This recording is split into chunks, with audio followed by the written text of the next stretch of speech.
Hi! Hello! నమస్తే. పవన్ కళ్యాణ్ గారు నేను నిజంగా పవన్ కళ్యాణ్ గారిని నేను వేరేది ఊహిస్తాను యాక్చువల్‌గా. బట్ నేను ఊహించినట్టు జరగల. నేనేమనుకున్నానంటే అంటే నేను అంటే నేను అనుకున్నది ఆయన చేయాలని ఏం లేదు. He will go with his own plan. But అంటే జనరల్‌గా అందరూ ఊహిస్తుంటారు కదా! ఏం జరగవచ్చు, ఏం జరగవచ్చు అని. నేను అలా ఒకటి ఊహిస్తున్నా. నేనేమనుకున్నానంటే తెలుగుదేశం పార్టీకి సంపూర్ణ మెజారిటీ వచ్చేసింది. ప్లస్ నెక్స్ట్ అతిపెద్ద పార్టీ పవన్ కళ్యాణే. 21 సీట్లు ఏమో 20 సీట్లు 21 సీట్లు ఆయన గెలిచాడు. ఇప్పుడు ఆయన ఒక రాజకీయ నాయకుడిగా ఆలోచిస్తాడా, లేదంటే ఒక పార్టీ అధిపతిగా ఆలోచిస్తాడా అని నేను బాగా అనుకుంటున్నా మైండ్లో. ఆయన ఒక రాజకీయ నాయకుడిగా అయినా ఆలోచించాడు, కానీ పార్టీ అధిపతిగా అధినాయకుడిగా ఆలోచించట్లేదు. రాజకీయ నాయకుడిగా అంటే ఒక ఎమ్మెల్యే కూడా రాజకీయ నాయకుడే, కార్పొరేటర్ కూడా రాజకీయ నాయకుడే. ఏదో ఒక పదవి వస్తే చాలు, ఆ పదవిలో మనం కూర్చుంటే రాజకీయ జీవితం నడిచిపోతూ ఉండేది. బట్ పార్టీ అధినాయకుడు ఆలోచించే అది కాదు కదా. నాకు ఒక పదవి రావాలి, నాకు ఒక సీట్ రావాలి, నాకు ఒక మినిస్టర్ పోస్ట్ ఉండాలి, అది కాదు కదా పార్టీ నాయకుడు ఆలోచించేది.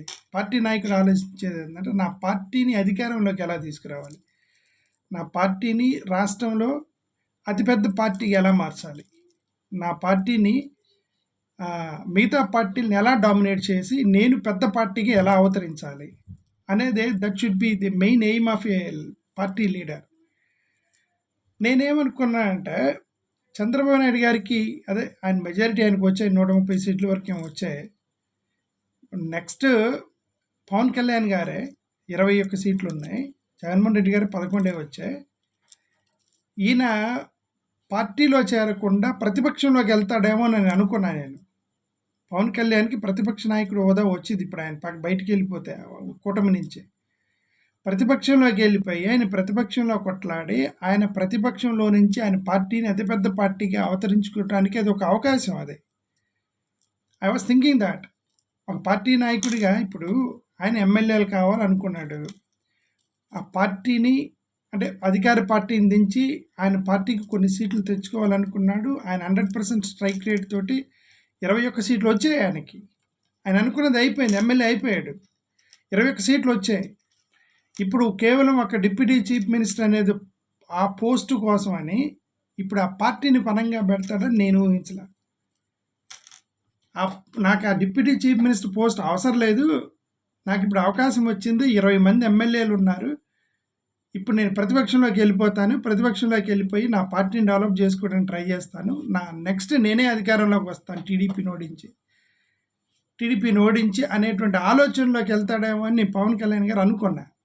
బట్ ఆయన క్యాబినెట్లో జాయిన్ అయిపోయారు, పార్టీలోకి వెళ్ళిపోయారు, క్యాబినెట్లో జాయిన్ అయిపోయారు చంద్రబాబు నాయుడు గారు కూటమిలోకి.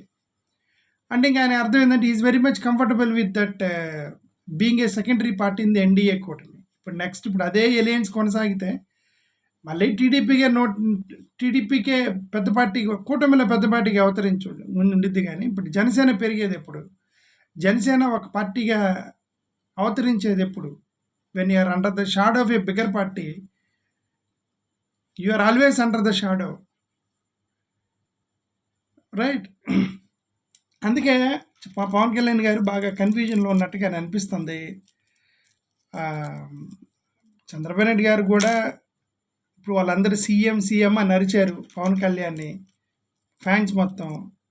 చివరికి ఒక డిప్యూటీ సీఎం అని ఒక పోస్ట్ ఇచ్చి, అది కూడా ఒక ఏదో పంచాయతీరాజ్ గ్రామీణాభివృద్ధికి సంబంధించిన ఒక మంత్రి పదవి ఇచ్చి ఆయన్ని సాటిస్ఫై చేయడానికి ట్రై చేశారు కూటమి నుంచి. అప్పటి నుంచి పవన్ కళ్యాణ్ గారు యొక్క అవా కంటే కూడా ఇప్పుడు రాష్ట్రం మొత్తం మీద కూడా ప్రభుత్వము చంద్రబాబు నాయుడు గారు కుమారుడు లోకేష్ గారు వీళ్ళిద్దరు అధికారంలోనే వెళ్తుంది కదా. అది కూటమి ప్రభుత్వం అనేది వీళ్ళిద్దరు అధికారంలోనే వెళ్తుంది. పవన్ కళ్యాణ్ గారి ఆయన యొక్క పవర్ ఏమి కనిపించట్లేదు. అందుకే ఆయన కొంచెం కన్ఫ్యూజన్గా అనిపిస్తున్నాడు నాకు ఎందుకో. చూడండి, ఇప్పుడు ఆయన చేసిన కొన్ని స్టేట్మెంట్స్, మన ఆగస్టు 15వ తారీఖున మీ గ్రామీణ పంచాయతీలు మొత్తానికి ఆగస్టు 15వ తారీఖు ఫంక్షన్ చేసుకోవడానికి 5,000 కంటే 5,000 వరకు ఉన్నటువంటి పాపులేషన్కి 10,000 రూపాయలు గ్రాంట్ ఇస్తాను. ఆ తర్వాత 5,000 కంటే ఎక్కువ ఉన్నటువంటి పంచాయతీలకి 25,000 రూపాయలు మేము ప్రభుత్వం నుంచి ఇస్తాము. మీరు ఏమంటారు ఆగస్ట్ 15 పండగ చేసుకోండి అని చెప్పేసి ఆయన ఒక జీవో కూడా ఇచ్చారు. బట్ ఆ టయానికి ఇవ్వలేకపోయారు. అంటే వాట్ ఎవర్ ద ప్రపోజల్ అంటే ప్రపోజల్ గురించి మాట్లాడుతున్నాయి. పవన్ కళ్యాణ్ గారు ఇచ్చిన ప్రపోజల్స్ ప్రైమరీ అవ్వట్లేదు, సెకండరీ అవుతున్నాయి. నేను అదే మన డొక్కా మాణిక్యం గారి పేరు కూడా అన్న క్యాంటీన్కి పెట్టమంటే వాళ్ళు వేరే దానికి పెట్టారు. ఈయన దానికి అడిగితే వాళ్ళు వేరే దానికి పెట్టారు. ఎన్టీఆర్ పేరుని తీసేయడం ఇష్టం లేక టీడీపీకి. ఇప్పుడు అలాగే ఈయన 15,000 రూపాయలు నేను ఇస్తాను అంటే తర్వాత వాళ్ళు ఆ టయానికి డబ్బులు ఇవ్వలేక వాళ్ళు గ్రామీణ పంచాయతీ వాళ్ళకి మీరు ఖర్చు పెట్టుకుంటే తర్వాత ఇస్తామన్న స్టేజ్కి వెళ్ళిపోయిందండి. అది పవన్ కళ్యాణ్ గారి ప్రపోజల్తో సెకండరీ అయిపోయింది. పవన్ కళ్యాణ్ గారు కొద్దిగా ఫ్రస్ట్రేషన్లో కనిపిస్తున్నారు. సోషల్ మీడియాలో ఎట్లంటే అట్లా మాట్లాడుతున్నారని చెప్పేసి నేను ఒక ప్రసంగంలో అన్నారు. సోషల్ మీడియాలో ఎట్లంటే అట్లా మాట్లాడుతున్నారు, మేము 100% మేము యాక్షన్ తీసుకుంటాము అని అన్నారు. అది విన్నాను నేను. అది సోషల్ మీడియాలో మరి ఎవరి గురించి అన్నారో మనకు తెలియదు. బట్ నా ఉద్దేశం ఏంటంటే సోషల్ మీడియాని కంట్రోల్ చేయాలని చూస్తే ఏ పార్టీలు కూడా మనుగడ సాధించవు. సోషల్ మీడియాని జోలికి మీరు రాకూడదు. ఎందుకంటే సోషల్ మీడియా అనేది అంటిల్ అండ్ అన్లెస్ బూతులు తిట్టి ఫేక్ ప్రచారం చేస్తేనే అట్లాంటి సోషల్ మీడియా మీద మీరు యాక్షన్ తీసుకోవాలి. కానీ భావ వ్యక్తీకరణ, భావ స్వేచ్ఛాకరణ దాని మీద గురించి అంటే ఎదుటి వాళ్ళు మమ్మల్ని ప్రశ్నించకూడదు, విమర్శించకూడదు అనుకున్న ఏ పార్టీలు పైకి రావు. మా విమర్శ అనేది లేకపోతే ఫస్ట్ ఆఫ్ ఆల్ మీరు తప్పులు సరిదిద్దుకోరు. చంద్రబాబు నాయుడు గారు చేసినట్టుగా జగన్మోహన్ రెడ్డి గారు కూడా ఒక 3 సంవత్సరాలు సైలెంట్గా ఇంట్లో పడుకొని, చంద్రబాబు నాయుడు గారు చేసింది అదేగా, 3 సంవత్సరాలు సైలెంట్గా ఇంట్లో పడుకున్నారు. అంటే దట్ ఈస్ ద స్ట్రాటజీ. ఆ స్ట్రాటజీ అంటే let Jaganmohan Reddy do commit mistakes. Jaganmohan రెడ్డిని తప్పులు చేయని అని చెప్పి ఆయన తప్పులు జరుగుతుంటే 2 రకాలు. ఎదురు వాళ్ళు తప్పు జరుగుతున్నప్పుడే చెప్పారనుకోండి, వాళ్ళు రెక్టిఫై చేసుకుంటారు. ఎదురు వాళ్ళ తప్పు జరుగుతున్నప్పుడు ఇది తప్పు చేస్తున్నాడని తెలిసి ఆ తప్పు చేసేంత వరకు వెయిట్ చేసి దాన్ని ఇష్యూ చేశారనుకోండి, ఆ అవకాశం కూడా చంద్రబాబు నాయుడు గారు అది చేశారు. జగన్మోహన్ రెడ్డి గారు 1-2 మిస్టేక్లు అంటే ఆయన పాయింట్ ఆఫ్ వ్యూలో మిస్టేక్స్, జగన్ గారి పాయింట్ ఆఫ్ వ్యూలో మంచివి, ప్రతిపక్ష పాయింట్ ఆఫ్ వ్యూలో మిస్టేక్స్ అనమాట. ఆ మిస్టేక్స్ చేసేంతవరకు ఆయన సైలెంట్గా ఉండి లాస్ట్ మూమెంట్లో ఇదిగా జగన్ అది చేశాడు కొట్టిపడేశారు సోషల్ మీడియాలో. అంటే they allowed Jaganmohan Reddy to make a mistake as per their point of view. But social media చేయదు మీకు. సోషల్ మీడియా అప్పటికప్పుడు మీరు ఏ తప్పు చేస్తుంటే ఆ పాయింట్లో చెప్తుంది. ప్రతిపక్షాలు మీకు తప్పు చేస్తుంటే సైలెంట్గా ఉంటారు. తప్పు చేయాలి వీళ్ళు, తప్పు చేస్తేనే ప్రజల్లో వ్యతిరేకత వచ్చిందని ప్రతిపక్ష పార్టీలు మిమ్మల్ని హెచ్చరించరు. బట్ మీ అదృష్టం ఏంటంటే వైఎస్ఆర్సీపీలు హెచ్చరిస్తున్నారు. వైఎస్ఆర్సీపీలు డే 1 నుంచి ప్రతిపక్ష పాత్ర పోషిస్తున్నారు. కన్నింగ్నెస్ లేదు వైఎస్ఆర్సీపీలో. కన్నింగ్నెస్ లేదు. వీళ్ళని ముందుగానే వీళ్ళని తప్పు చేయనండి, వీళ్ళు తప్పు చేస్తున్నారు, సైలెంట్గా ఉండి ఎలక్షన్కి వెళ్ళిపోదాం, అప్పుడు మనం గెలుస్తామని ఒక చిన్న వైల్డ్ థాట్ వచ్చింది అనుకోండి, ఎంతవరకు సైలెంట్గా ఉంటే మీరు మొత్తం తప్పులు చేసుకుంటూ పోతారు. At least social media is helping. Okay, party నుంచి అప్పుడప్పుడు ప్రెస్ మీట్లు పెడుతున్నా సరే, but social media is helping you. Social media is telling every mistake. అది మీరు పాజిటివ్గా తీసుకోవాలి, బెదిరించకూడదు సోషల్ మీడియాని. పవన్ కళ్యాణ్ గారు బెదిరించినట్టుగా అనిపించింది నాకు. పవన్ కళ్యాణ్ గారు పిఠాపురంలో పిఠాపురంలో అన్నా క్యాంటీన్ ప్రారంభించారంటే ఆయనకి చెప్పకుండా అని ఇది ఒక న్యూస్. అది కరెక్ట్ లేదు నాకు తెలియదు. ఒకవేళ ఆయనకి చెప్పి ఆయన కుదరికి వెళ్ళలేదు కానీ, బట్ వితౌట్ పవన్ కళ్యాణ్ గారు యాక్చువల్గా ఎమ్మెల్యే ఎవరు పిఠాపురంలో? పవన్ కళ్యాణ్ గారు. అక్కడ అన్నా క్యాంటీన్ ప్రారంభించింది అక్కడ తెలుగుదేశం నాయకుడు. ఎమ్మెల్యే కాకుండా తెలుగుదేశం నాయకుడు అన్నా క్యాంటీన్ ప్రారంభించారట అక్కడ. మరి దెన్ హౌ డు అండర్స్టాండ్? అక్కడ ఎమ్మెల్యే పవన్ కళ్యాణ్ కదా, ఆయనకు చెప్పకుండా ఆయన కుటుంబం నుంచి అన్నా క్యాంటీన్ తెలుగుదేశం ప్రారంభించారట. మరి అది పవన్ కళ్యాణ్ యొక్క పవర్ని తగ్గించినట్టే కదా. నిన్నేదో ప్రసంగం ఇస్తూ దాంట్లో 2 విషయాలు మాట్లాడారు. సుగాలి ప్రీతి వైఎస్ఆర్సీపీ గవర్నమెంట్లో మర్డర్ జరిగింది అనేది. యాక్చువల్గా చంద్రబాబు నాయుడు గారి ప్రభుత్వంలోనే జరిగింది మర్డర్.